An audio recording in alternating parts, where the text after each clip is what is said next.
आज অনলাইন ক্লাসে তোমাদের অ্যাডভার্বিয়াল ক্লজ নিয়ে আলোচনা করব। ভিডিওটা তোমরা প্রথম থেকে শেষ পর্যন্ত দেখবে এবং সাবস্ক্রাইব করতে ভুলবে না।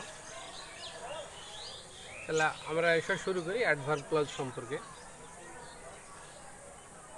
এর আগে আমরা নাউন ক্লজ নিয়ে বিস্তারিত আলোচনা করেছি, রিলেটিভ ক্লজ বা অ্যাডজেক্টিভ ক্লজ নিয়ে আলোচনা হয়েছে।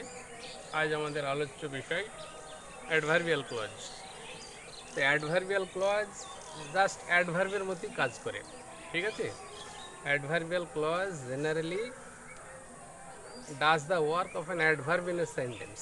একটা সেন্টেন্স অ্যাডভার্বের মতো কাজ করবে। অ্যাডভার্ব যেমন বিভিন্ন টাইপসের আছে তোমার, যেমন অ্যাডভার্ব অফ টাইমস আছে, adverb of place, adverb of manner, adverb of reason, adverb of purpose, adverb of contrast, ঠিক আছে, অ্যাডভার্ব অফ কন্ডিশন। এই রকমের যেমন অ্যাডভার্বের প্রকারভেদ আছে, ঠিক সেই রকমভাবেই আমরা অ্যাডভার্ব ক্লজ ব্যবহার করব। তো অ্যাডভার্ব ক্লজের যে কনজাংশন সেগুলো আমি ছকে দেখাচ্ছি, দেখো বোর্ডে। এখানে কাইন্ডস অফ অ্যাডভার্বিয়াল ক্লজ, মানে অ্যাডভার্বিয়াল ক্লজ কত রকমের হয় এক এক করে দেখাবো। কনজাংশনস ইউজড এবং কী ধরনের কনজাংশন বা লিঙ্কারগুলো ব্যবহার হয় সেগুলো এখানে লেখা আছে, আর কিছু এখানে এক্সাম্পল দেওয়া আছে, ঠিক আছে। এটা খুব ভালো করে বোঝার চেষ্টা করো, খুব সহজ জিনিস। আগেই বলেছি যে ক্লজ মানে হচ্ছে সেন্টেন্সটা কমপ্লেক্স করা, মানে ক্লজ হওয়া মানে সেন্টেন্স কমপ্লেক্স হওয়া, ঠিক আছে, জটিল বাক্য হয়ে যাওয়া। তো এখন এক নম্বর হচ্ছে টাইম ক্লজ আছে অ্যাডভার্বের মধ্যে, যেমন অ্যাডভার্ব অফ টাইম আছে, তো সেই ক্ষেত্রে আমরা টাইম ক্লজ ব্যবহার করব।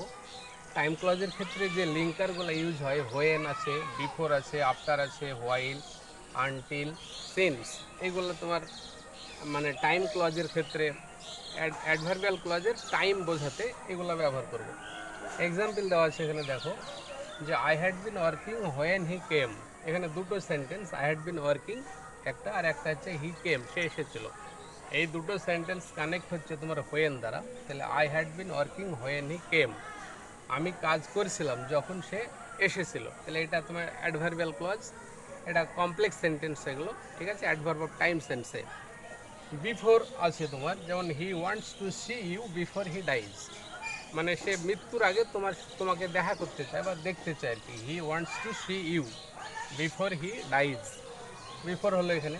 তারপরে they reached the station after the train had left, তারা স্টেশনে পৌঁছেছিল after the train had left, মানে ট্রেন ছেড়ে চলে যাওয়ার পরে।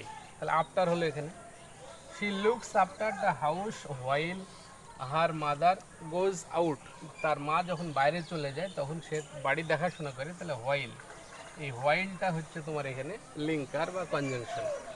এই রকমের ভাবে আমরা আনটিল সিন্সকে আমরা ব্যবহার করতে পারবো আর কি। এবার 2 নম্বর আমরা চলে আসছি। অ্যাডভার্বের যে 2 নম্বর পার্টস আছে তোমার, 2 নম্বর অ্যাডভার্ব, সেটা দেখো।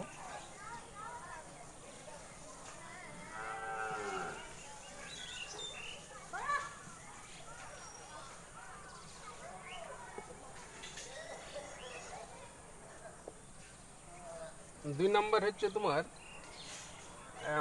মানে place clause, adverb of place বোঝাতে। প্লেস, প্লেস ক্লজের ক্ষেত্রে লিঙ্কার কোনগুলো ব্যবহার হবে সেগুলো দেখো। 1 নম্বর আছে যেমন হচ্ছে হোয়ার আছে, হোয়ার এভার আছে। হোয়ার, তাহলে হোয়ার দিয়ে একটা আমরা আগে এক্সাম্পল দিই, ঠিক আছে। হোয়ার দিয়ে যদি আমরা এক্সাম্পল দিই, হয়তো বললাম যে leave it, leave it where it lies. এখানে হোয়ারটা হচ্ছে লিঙ্কার, যে লিভ ইট এটাকে রেখে দাও, এটাকে ছেড়ে দাও। হোয়ার ইট লাইজ, এটা যেখানে পড়ে আছে সেখানেই ছেড়ে দাও। তাহলে leave it where it lies, এটা তোমার মানে প্লেস ক্লজ বোঝাতে হোয়ার লিঙ্কার হিসাবে ইউজ হলো। 2 নম্বর হচ্ছে হোয়ার এভার, ঠিক আছে। হোয়ার এভার দিয়ে যদি আমরা একটা লিখি, দেখো যেমন হয়তো বললাম যে ইন ইন কলকাতা, ঠিক আছে। ইন কলকাতা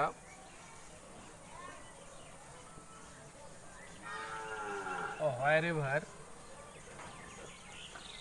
you go, মানে কলকাতায় তুমি যেখানেই যাও, in Kolkata wherever you go,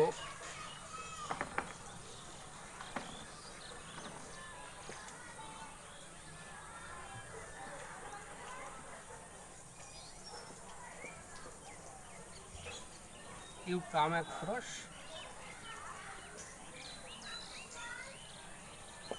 beggars, এখানে আমরা wherever ইউজ করলাম।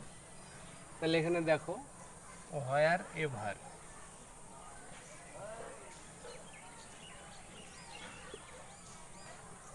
wherever যে in Kolkata wherever you go, মানে কলকাতায় যেখানেই তুমি যাও, you come across beggars, তুমি ভিক্ষুকের সঙ্গে সাক্ষাৎ হবে, ভিক্ষুক দেখতে পাবে।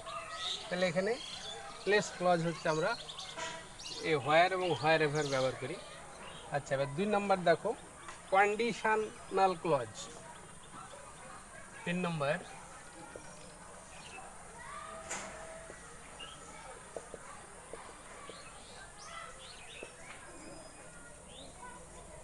কন্ডিশনাল ক্লজের ক্ষেত্রে আমরা কি ইউজ করি?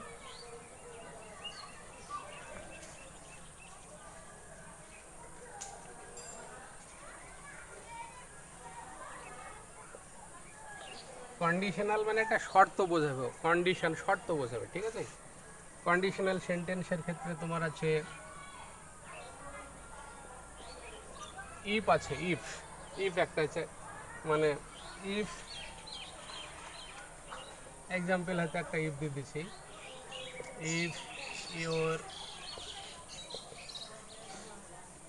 ফ্রেন্ড কামস, যদি তোমার বন্ধু আসে, ঠিক আছে।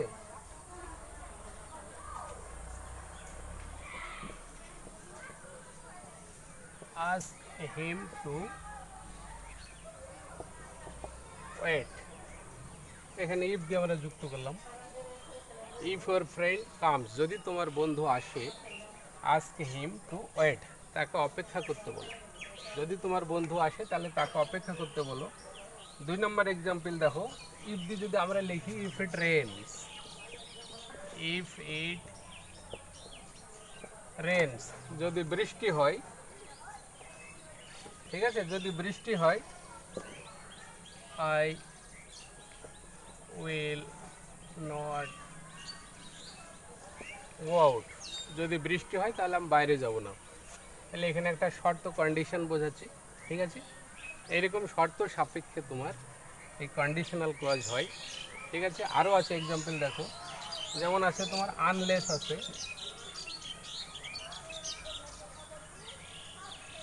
আনলেস দিয়ে এক্সাম্পল দিচ্ছি দেখো।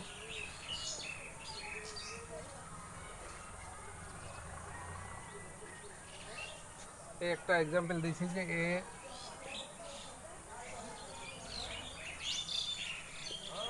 baby does not get milk, a baby does not get milk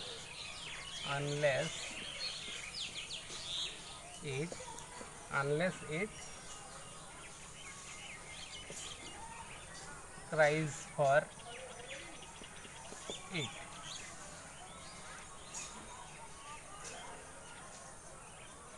look at this sentence, বলছে a baby does not get milk, বলছে একজন শিশুকে দুধ দেওয়া হয় না, দুধ পায় না একজন শিশু, আনলেস, আনলেস মানে হচ্ছে যদি না, আনলেস, আনলেস মিনস যদি না, হ্যাঁ, if not, unless it cries for it, এটার জন্য যতক্ষণ, মানে যদি না সে কান্না করে তবু ততক্ষণ বলছে একটা শিশুকে দুধ দেওয়া হয় না।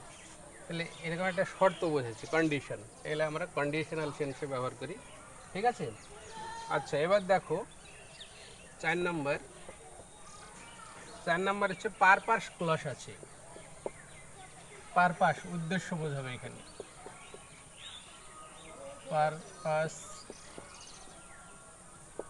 পারপাস ক্লজের ক্ষেত্রে দেখো উদ্দেশ্য বোঝাবে, হ্যাঁ, পারপাস মানে হচ্ছে উদ্দেশ্য।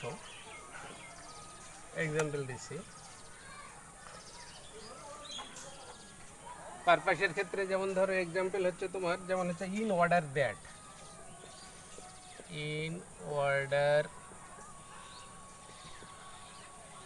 ইন অর্ডার দ্যাট, এটা যদি একটা আমরা এক্সাম্পল দিই ইন অর্ডার দ্যাট দিয়ে, তাহলে দেখো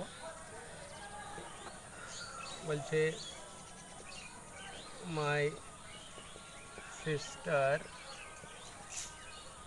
work hard in order that, এটা হচ্ছে লিঙ্কার ইন অর্ডার দ্যাট। তাহলে মাই সিস্টার ওয়ার্কস হার্ড, বলছে আমার বোন কঠোর পরিশ্রম করে, ইন অর্ডার দ্যাট মানে জন্য, উদ্দেশ্যে, হ্যাঁ, in order that she may be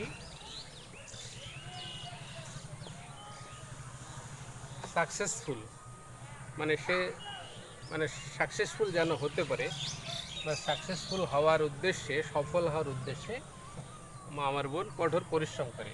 তাহলে এটা হচ্ছে ইন অর্ডার দ্যাট, এটা পারপাস ক্লজের ক্ষেত্রে ব্যবহার হচ্ছে। আরও একটা এক্সাম্পল দিচ্ছি, সো দ্যাট, সো দ্যাট মানে যাহাতে, সো দ্যাট মানে যাহাতে, যেমন একটা এক্সাম্পল দিচ্ছি, হয়তো বললাম যে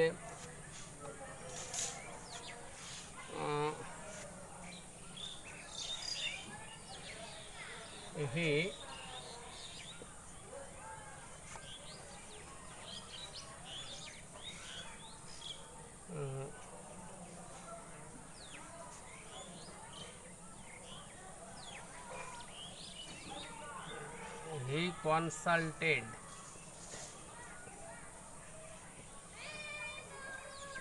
he consulted with the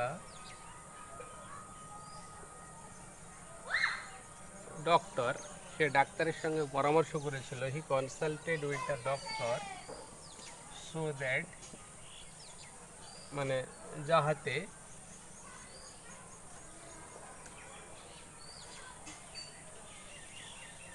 his malady may be diagnosed।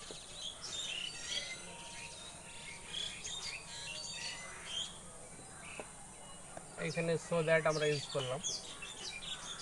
তাহলে he consulted with the doctor, সে ডক্টরের সঙ্গে পরামর্শ করেছিল, so that his malady may be diagnosed, যাতে তার অসুখটা চিহ্নিত করা যায় আর কি। ডায়াগনোজ মানে ডায়াগনোজ করা, চিহ্নিত করা, শনাক্ত করা, ঠিক আছে। তাহলে এখানে সো দ্যাট পারপাস অর্থে আমরা মানে পারপাস ক্লজের ক্ষেত্রে লিঙ্কার হিসেবে ইউজ করলাম, ঠিক আছে। আরও আছে তোমার, যেমন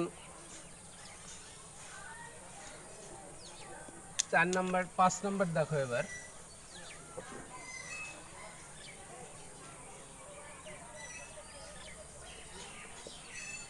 পাঁচ নাম্বার অ্যাডভার্ব ক্লজের যে পার্ট আছে সেটা হচ্ছে রিজন ক্লজ।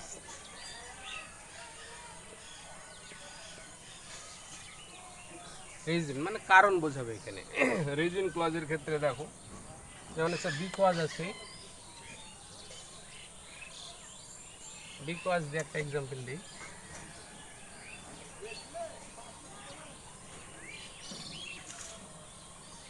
বিকজ দিয়ে যদি আমরা এক্সাম্পল দিই, তাহলে দেখো এখানে দুটো এক্সাম্পল, দুটো sentence. I must show perfect discipline, I must show perfect discipline, এটা একটা বাক্য। আর একটা বাক্য হচ্ছে আই এম এ স্টুডেন্ট।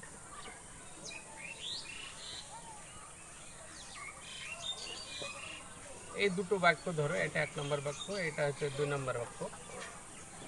এই দুটো সেন্টেন্সকে অ্যাডভার্বিয়াল ক্লজের মাধ্যমে সিঙ্গেল সেন্টেন্সে লিখতে হবে। তাহলে আমরা এটাকে এখানে লিখতে পারবো যে I must show perfect discipline, বলছে আমি অবশ্যই মানে সম্পূর্ণ শৃঙ্খলা দেখাবো।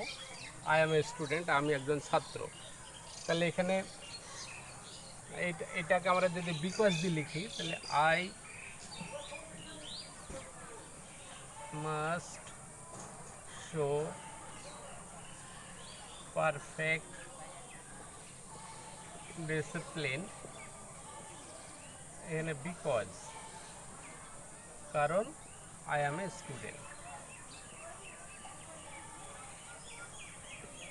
Because I M a student. ঠিক আছে, আরও একটা এক্সাম্পল দেখো।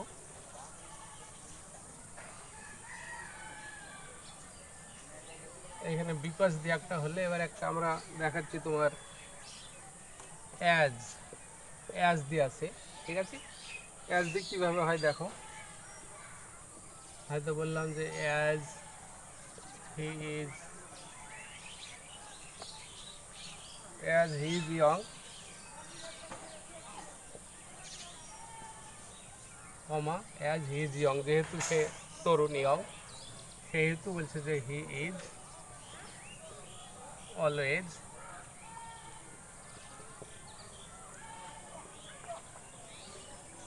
Vigorous and cheerful. এই সেন্টেন্সটা দেখো অ্যাজ দিয়ে যুক্ত হলে, এখানে অ্যাজটা প্রথমে লিখেছি, তার জন্য এখানে আমরা এখানে একটা কমা ইউজ করেছি।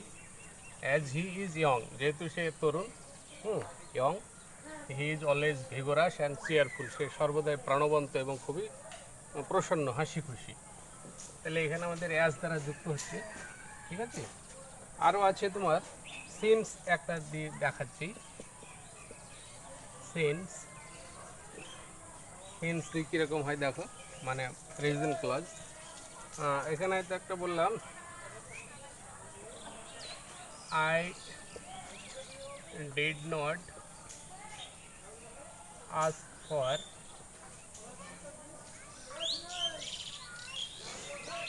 proof. I did not ask for proof because, কারণটা বল, বিকজ না, এখানে সেন্স, সেন্স এখানে, sense I believe his word. এই সেন্টেন্সটা দেখো, বিকজ এখানে কারণ অর্থে ব্যবহার করছি। বলছে I did not ask for proof, বলছে আমি কোনো প্রমাণ চাইনি। কারণটা হচ্ছে যে আই বিলিভ হিজ ওয়ার্ড, তার কথা বিশ্বাস করেছিলাম। তাহলে এখানে সিন্সটা আমরা মানে রিজন ক্লজের লিঙ্কার হিসাবে ব্যবহার করলাম, ঠিক আছে। আচ্ছা, এবার নাম্বার সিক্স, নাম্বার সিক্স দেখো, 6 নম্বর adverbial clause, result clauses.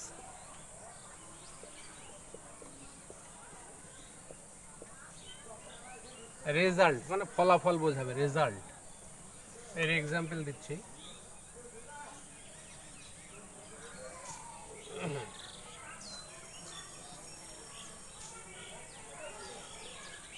Result clause একটা ফলাফল বোঝাবে, কনসিকুয়েন্ট। এর লিঙ্কার দেখো, এর লিঙ্কার আছে শো, আছে শো, এবং শো দ্যাট আছে, শো আর শো দ্যাট, এই দুটো আমরা রেজাল্ট ক্লজের লিঙ্কার হিসেবে ইউজ করি। যেমন একটা এক্সাম্পল যদি দিই, যে the old lady is so weak that she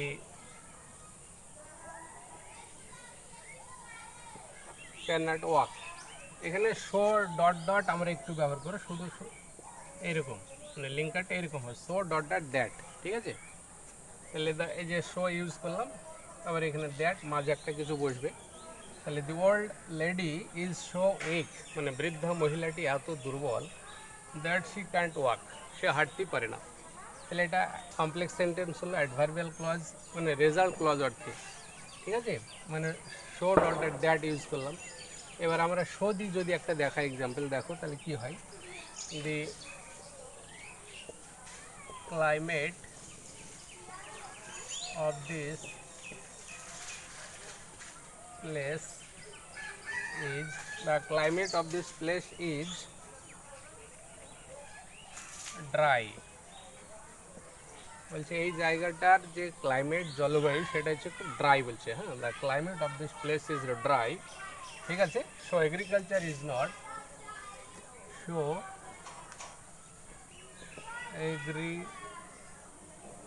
agriculture is not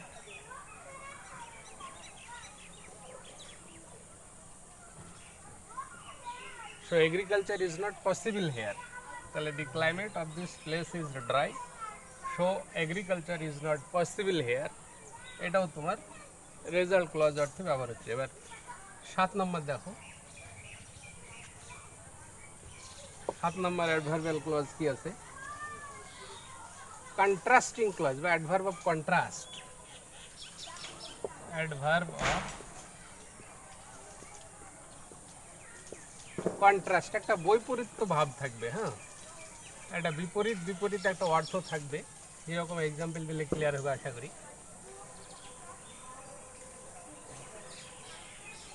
এই ক্লজের যে লিঙ্কারগুলি দেখো, একটা আছে অলদো আছে, তারপরে দো আছে যদিও, ঠিক আছে, অলদো দো আছে, তারপর আছে তোমার ইভেন ইফ, ইভেন ইফ, এগুলা আমরা ব্যবহার করব। অলদো দো ইভেন ইফ এগুলা লিঙ্কার হিসেবে ইউজ করবো আমরা অ্যাডভার্ব অফ কন্ট্রাস্টের ক্ষেত্রে। যেমন একটা এক্সাম্পল দিচ্ছি দেখো, দো হি ইজ পুয়ার, যদিও সে গরিব তবুও বলছে যে হি ইজ অনেস্ট। যদিও সে গরিব তবুও সে সৎ। মানে জেনারেলি মানুষ এরকম ভাবে যে যারা গরিব তারা সাধারণত অসৎ, কিন্তু এরকম একটা জেনারেল একটা মানে ভাবনা আছে আর কি। তো এখানে দো he is poor he is honest, যদিও সে গরিব তবুও সে সৎ, মানে একটা অ্যাডভার্ব অফ কন্ট্রাস্ট, মানে একটা মানে মিনিং অফ কন্ট্রাস্ট এখানে এক্সপ্রেস করা হচ্ছে, একটা বৈপরীত্য অর্থ প্রকাশ পাচ্ছে। এর জন্য আমরা এখানে দো ব্যবহার করলাম, মানে অ্যাডভার্ব অফ কন্ট্রাস্ট এর ক্ষেত্রে। আরও একটা এক্সাম্পল দিয়েছি দেখো, যে although you spoke the truth, হয়তো বললাম যে অলদো ইউ স্পোক দ্য, বলছে যদিও তুমি সত্য কথা বলেছিলে, although you spoke the truth, কেউ তোমাকে বিশ্বাস করেনি। নোবডি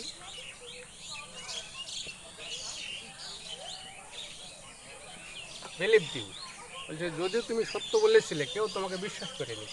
তাহলে এখানে অলদো ইউজ করলাম, although you spoke the truth nobody believed you, ঠিক আছে। তাহলে এইরকমভাবে আমরা অ্যাডভার্ব অফ কন্ট্রাস্ট অলদো, তারপরে দো, এগুলা ব্যবহার করছি। আবার 8 নম্বর দেখো আরেকটা, এটা হচ্ছে অ্যাডভার্ব ক্লজের শেষ আর কি, 8 নম্বর, যেটা হচ্ছে clause of manner. Clause of ম্যানারকে বোঝাবে আর কি, ক্লজ অফ ম্যানার। যেমন আমার এক্সাম্পল যদি দিই,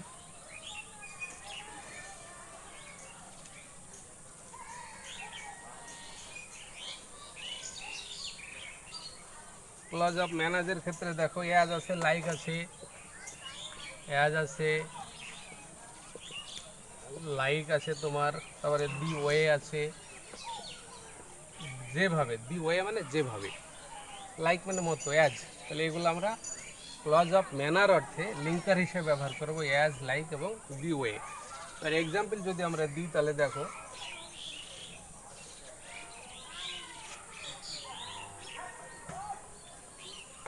এখানে বললাম যে I would not allow to do, I would not allow to do the things the way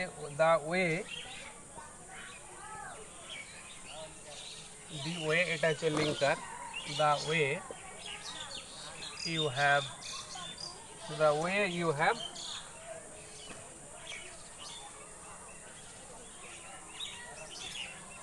done so long. Look at this sentence. বলছে I would not allow to do things, বলছে আমি এইরকমভাবে মানে জিনিসগুলো করতে অনুমতি দিইনি। I would not allow to do things the way you have done so long, এতদিন পর্যন্ত তুমি যেভাবে করেছো সেইভাবে আমি করতে অনুমতি দিইনি। তাহলে দি ওয়ে বলতে এখানে যেভাবে, ঠিক আছে, দি ওয়ে মিনস যেভাবে, এটা লিঙ্কার। আরও একটা এক্সাম্পল দেখো, আর একটা যদি আবার এক্সাম্পল দিই এখানে, ইউ মে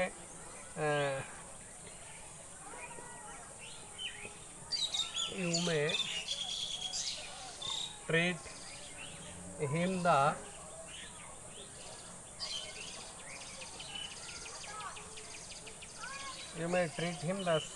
same way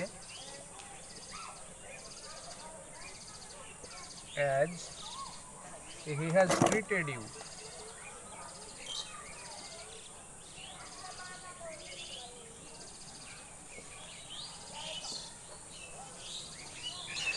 এটা দেখো, তাহলে you may treat him the same way as he has treated you, মানে সে তোমার সঙ্গে যেমন আচরণ করেছে ঠিক সেইভাবেই তুমি তার সঙ্গে আচরণ করবে। এটা হচ্ছে ক্লজ অফ ম্যানারকে বোঝাচ্ছে।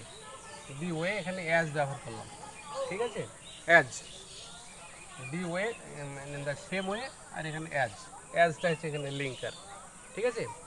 তাহলে you may treat him the same way, তুমি তাকে ঠিক সেই রকমভাবে আচরণ করো, as he has treated you, মানে ঠিক যেভাবে সে তোমার সঙ্গে আচরণ করেছে। তাহলে এইভাবে আমরা অ্যাডভার্ব ক্লজ, যে 8 রকমের অ্যাডভার্ব ক্লজ আছে তোমার, সেই 8 রকমের অ্যাডভার্ব ক্লজ নিয়ে এখানে আলোচনা করলাম। এখানে ভিডিওটা তোমরা প্রথম থেকে শেষ পর্যন্ত দেখবে এই আমন্ত্রণ জানাচ্ছি। এবং কোনো যদি মানে অজানা বিষয় থাকে, কোনো মানে ঘাটতি থাকে, কোনো হার্ড স্পট থাকে, কোনো ডিফিকাল্টি থাকে, কোনো কোয়েশ্চেন থাকে, তাহলে কমেন্ট বক্সে কমেন্ট করে মানে জানাবে, আমি উত্তর দেওয়ার চেষ্টা করব। ভিডিওটা আমি আজকে এখানে আলোচনা শেষ করছি। আসসালামু আলাইকুম।